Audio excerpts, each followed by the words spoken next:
The Longest Night, a Passover story by Laurel Snyder and Katya Chen.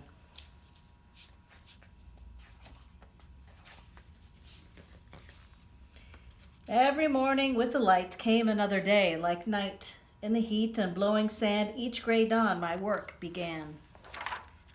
Spreading mortar thick on stone, I built someone else a home. All around me, eyes to ground, other children trudged around.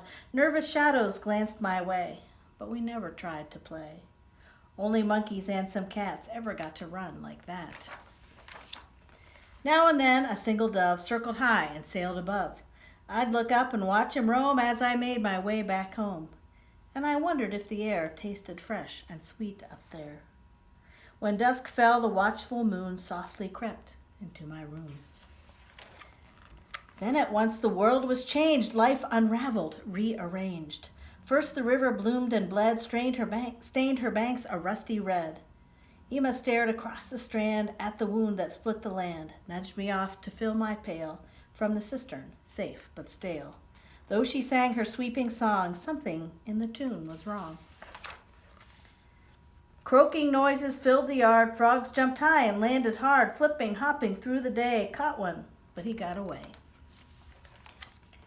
Itching, biting, awful fleas brought our masters to their knees. Strange to see them scratch and fuss, hurt and helpless, just like us.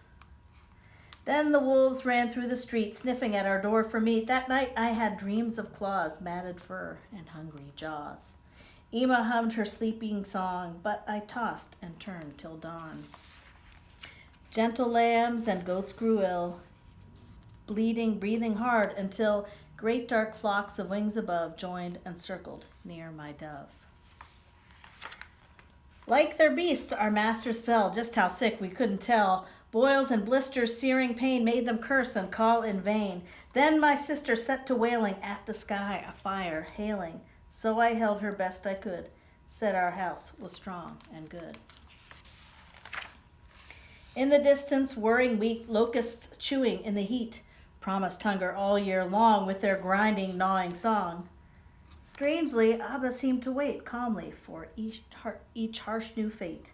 Sat and whittled in his chair. I sat too and said a prayer.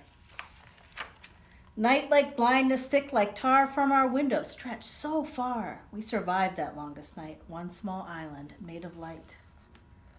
On the day we killed the lamb, Abba washed his bloody hands, marked the post above the door, drank and ate and said no more.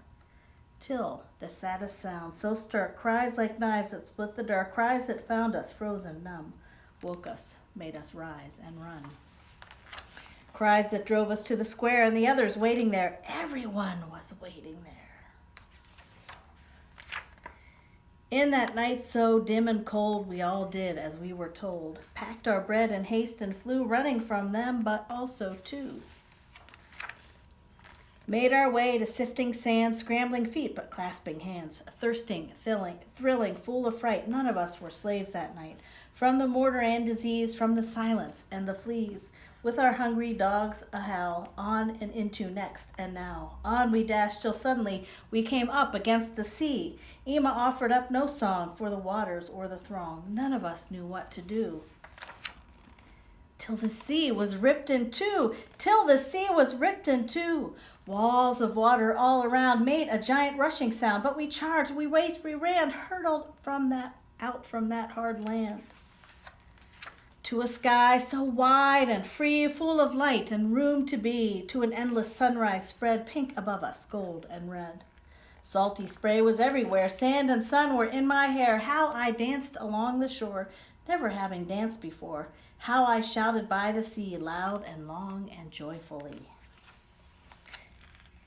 As we found in open air, all our voices, everywhere.